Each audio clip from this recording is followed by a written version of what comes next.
پرورش بچے کو پال پوس کر کے، اس کی ضروریات کو پورا کر کے، اس کی خواہشات کو پورا کر کے آپ اس کو بڑا کر دیں، یہ پرورش ہو گئی۔ اور ایک اچھے انسان کی شکل میں اس کو ڈھالنا، اس کو دینی تربیت دینا اور اس کو ایک اچھا انسان بنانا قرآن و حدیث کی روشنی میں، یہ ہے بچے کی تربیت۔ لیکن ہماری اور آپ کی بس ایک ہی فکر رہتی ہے، بچے کی پرورش ہو رہی ہے بس۔ آج انسان تو بہت موجود ہیں، لیکن حقیقت میں انسانوں کے اندر سے انسانیت ختم ہو گئی ہے۔ آج ان کے سینوں میں دل تو ہے، لیکن اس دل کے اندر محبت، بھائی چارگی، ہمدردی، اخوت بالکل ختم ہو چکا ہے۔ آج یہ پتھر کا کام کر رہے ہیں ہمارے سینوں میں دل جو موجود ہیں۔ کوئی پریشان ہے، کوئی بیمار ہے، راستے میں کسی کا ایکسیڈنٹ ہو جائے تو ہم اور آپ سب سے پہلا کام یہ کرتے ہیں کہ موبائل نکال کر کے ویڈیو بناؤ، گروپ میں ڈالو، واٹس ایپ پہ ڈالو۔ لیکن وہاں پر ضرورت ہے اس کو مدد کی، وہ محتاج ہے آپ کی مدد کا۔ آپ بجائے اس کے کہ اس کی مدد کریں، آپ ویڈیو بنانے میں مشغول ہیں، آپ فوٹو کھینچنے میں مصروف ہیں۔ یہ انسانیت نہیں ہے۔ تو ہمارے اور آپ کے بچے بچپن سے جو ہم تعلیم دیں گے، ان بچوں کو بڑے ہو کر کے وہی رنگ دکھائیں گے۔ یہ حدیث پاک میں پیارے حبیب صلی اللہ علیہ وسلم نے ارشاد فرمایا، ہر بچہ اسلام کی فطرت پر پیدا ہوتا ہے، یعنی بچہ جب پیدا ہوتا ہے تو شروعات میں اس کے اندر دین کی محبت ہوتی ہے۔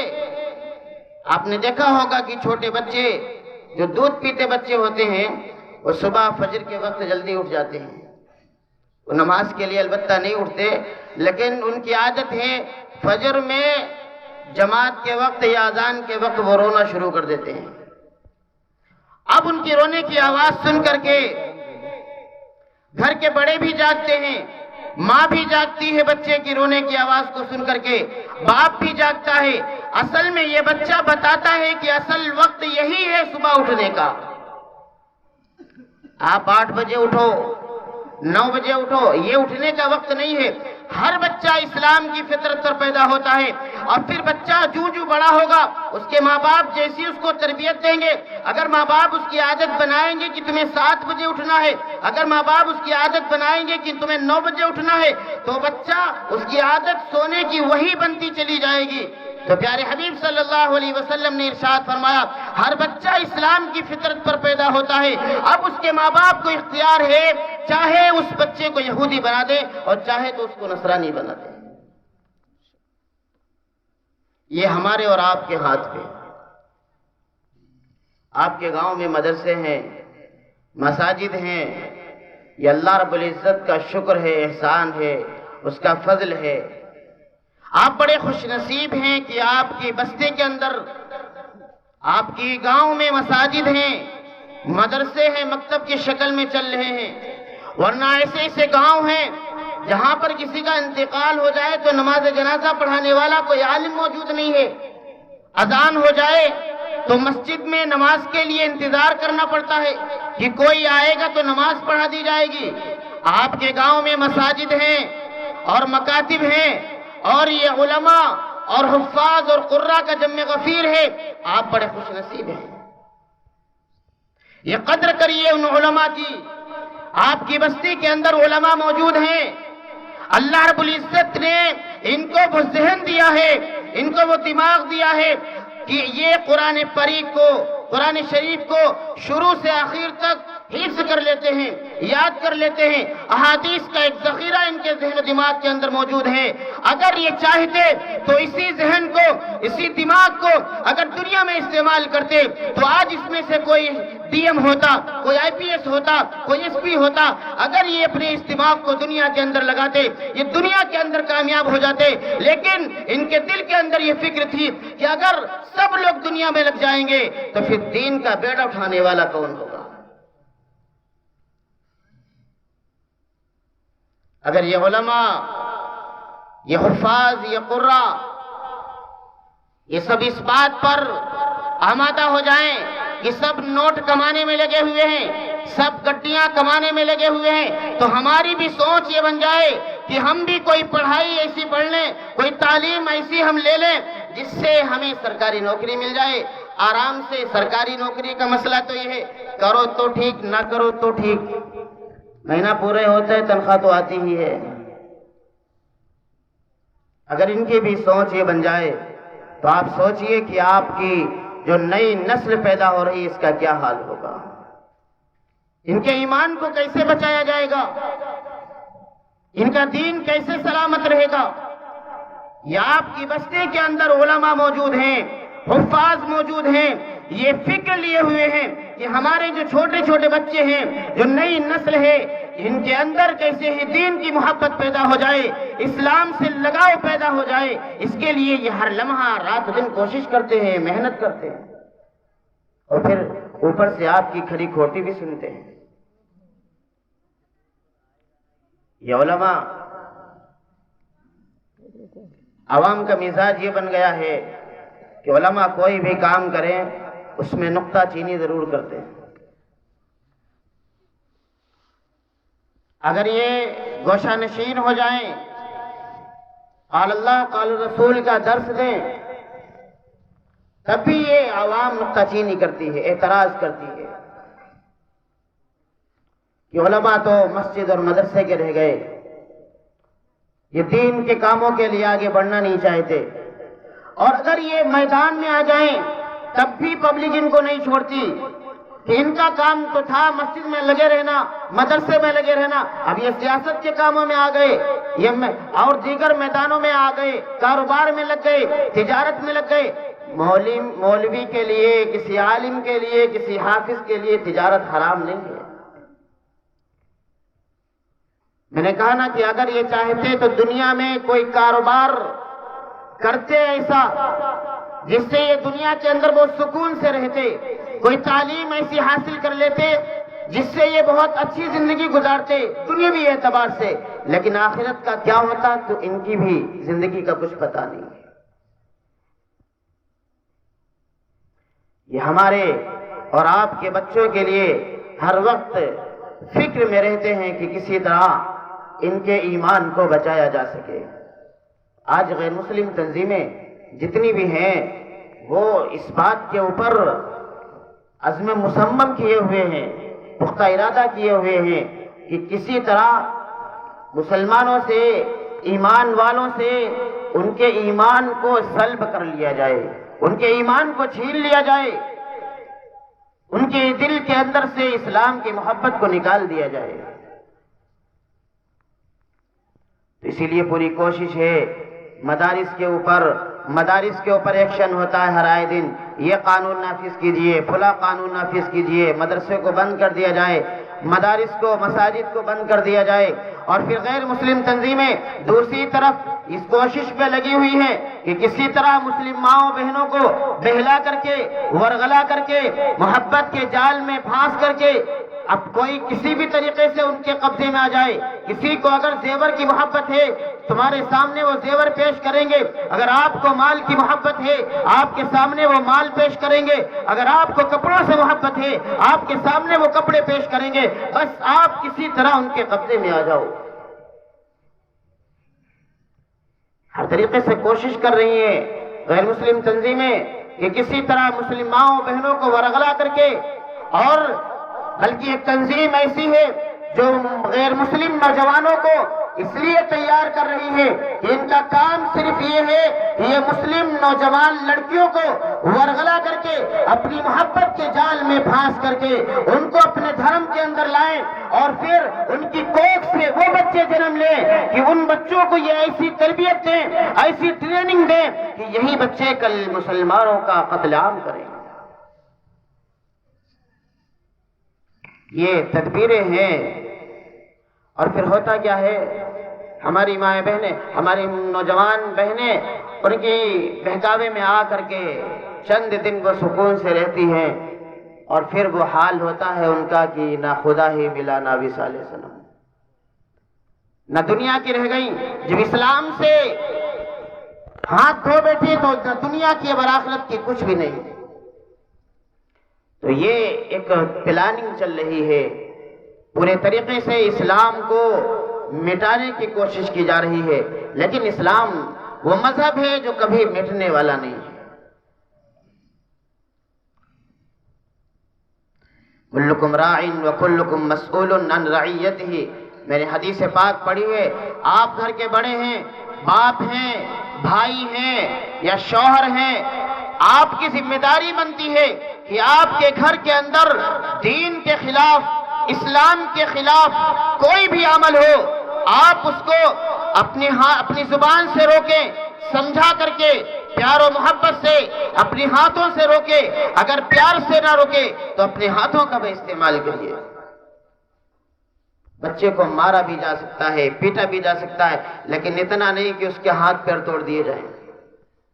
تنبیہاً مارا جا سکتا ہے، لیکن آپ یہ کوشش کریے کہ آپ کے گھر کے اندر دین داخل ہو جائے. کریں گے نا انشاءاللہ؟ ہمارے گھروں میں اسلامی ماحول پیدا ہو جائے. اگر آپ نے یہ کوشش نہ کی تو کل اللہ رب العزت کے ہاں آپ جواب دہ ہوں گے. کلکم راع وکلکم مسئول عن رعیتہ، کہ ہر نگہبان سے اس کی رعایا کے بارے میں سوال کیا جائے گا کل قیامت کے دن. اگر اولاد بگڑی ہے تو باپ سے سوال کیا جائے گا. وہ الگ بات ہے کہ باپ نے کوشش کر لی لیکن پھر وہ نہ سدھری تو الگ بات ہے، لیکن باپ کی غفلت کی وجہ سے اولاد اگر غلط راستے پر گئی ہے تو اس بات سے سوال کیا جائے گا. جس اولاد کے لیے آپ رات بھر جاگتے ہو، اگر وہ بیمار ہو جائے، وہ پریشان ہو، آپ رات بھر سوتے نہیں ہو، آپ خود بھوکے رہتے ہیں، اولاد کو کھلاتے ہو، آپ اس کی خواہش کی، آپ اس کی ضرورت کی تمام چیزیں لا کر کے دیتے ہیں، لیکن کل قیامت کے دن اگر آپ نے اپنی اولاد کو دین سے دور رکھا تو کل یہی آپ کا گریبان پکڑیں گے. ربنا انا اطعنا سادتنا وکبراءنا فاضلونا السبیل.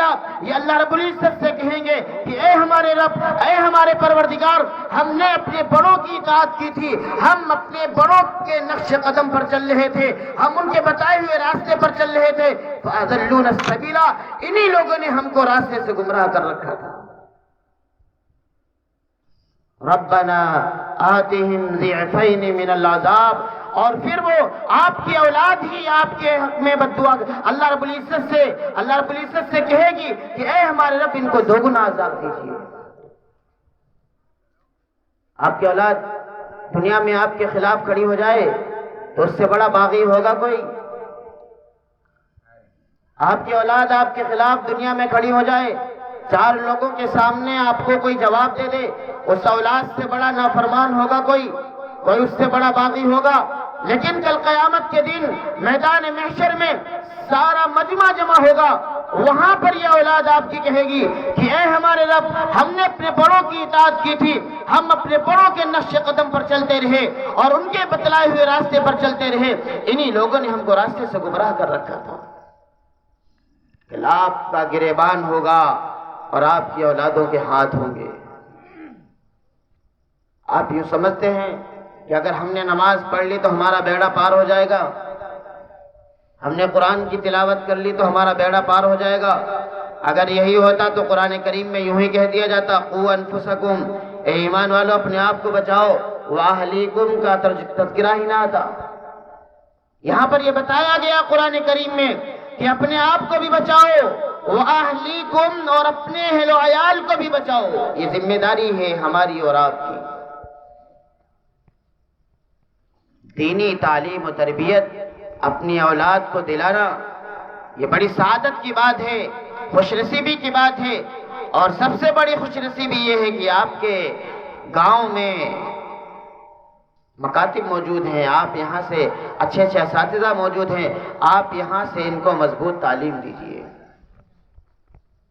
دیں گے نا انشاءاللہ؟ آپ اپنی اولاد کو ڈاکٹر بنا دیجئے، انجینئر بنائیے، پروفیسر بنائیے، سب کچھ بنائیے، دنیا میں جتنی اعلیٰ سے اعلیٰ ڈگریاں ہیں وہ دلوائیے.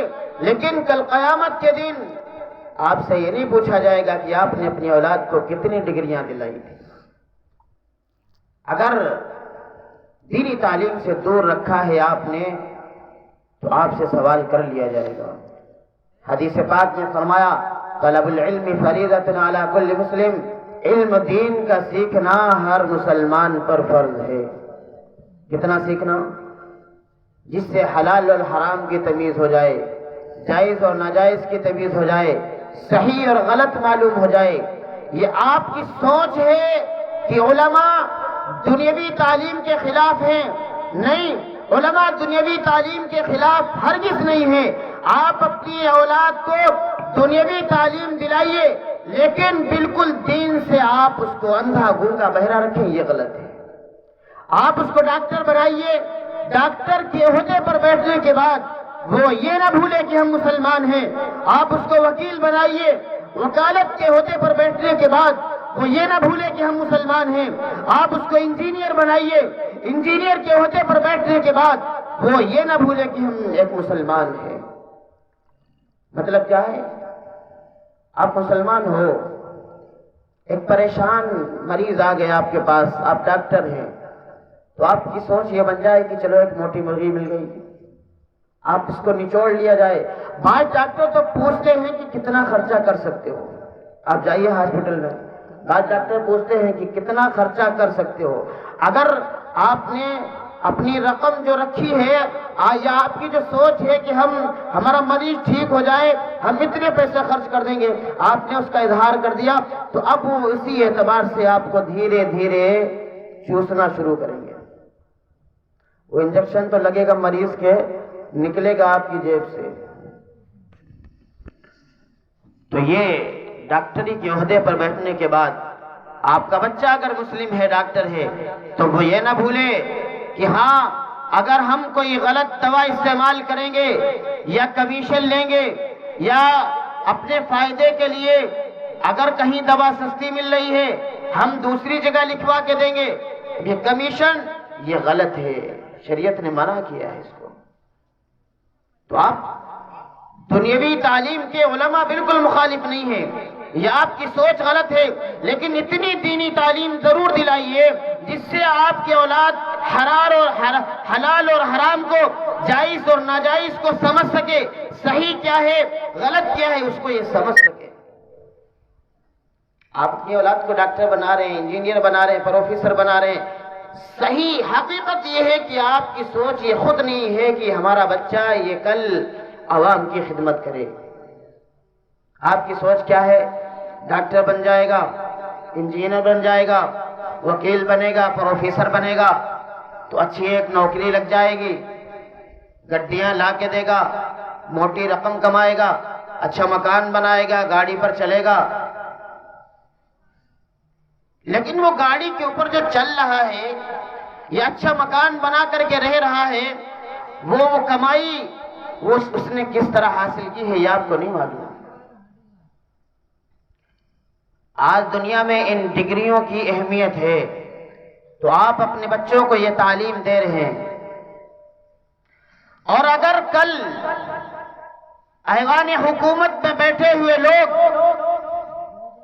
اقتدار پر بیٹھے ہوئے لوگ کل یہی عالموں کی، حفاظ کی اور مفتیان کرام کی ڈگریوں کو اہمیت دینے لگے اور ان کی سرکاری نوکری لگنے لگے، تو قسم خدا پاک کی آپ پیسوں کی لالچ پہ اپنے بچوں کو عالم بھی بنانا شروع کر دو گے، مفتی بھی بنانا شروع کر دو گے، حافظ بھی بنانا شروع کر دو گے۔ تو یہ پیسے کی ایک ہوس، ایک لالچ کہ ہمارا بچہ دنیاوی اعتبار سے کیسے کامیاب ہو جائے اور سکون کی زندگی گزار سکے، آخرت کی زندگی کیسی رہے گی اس سے ہمیں کوئی بحث نہیں ہے۔ اگر یہی دنیا کی دینی ڈگریوں کا، اگر دین کی ڈگریوں کی اگر اہمیت بڑھ جائے تو آپ جو ہے اپنے بچوں کو دین کی تعلیم بھی دینے لگیں گے، اور پھر نیت یہ نہیں ہوگی آپ کی کہ یہ دین کا کام کریں، بلکہ نیت یہ ہوگی کہ سرکار نے اہمیت دے دی ہے اس کو، اب اس میں بھی نوٹ ملیں گے۔ تو اگر یہ سوچ ہماری رہے گی شروع سے اپنی اولاد کو تربیت دینے میں، پڑھانے میں، لکھانے میں، تو ہماری اولاد بھی اسی نیت کے اوپر چلے گی جس نیت کو لے کر کے ہم بچپن سے چلے۔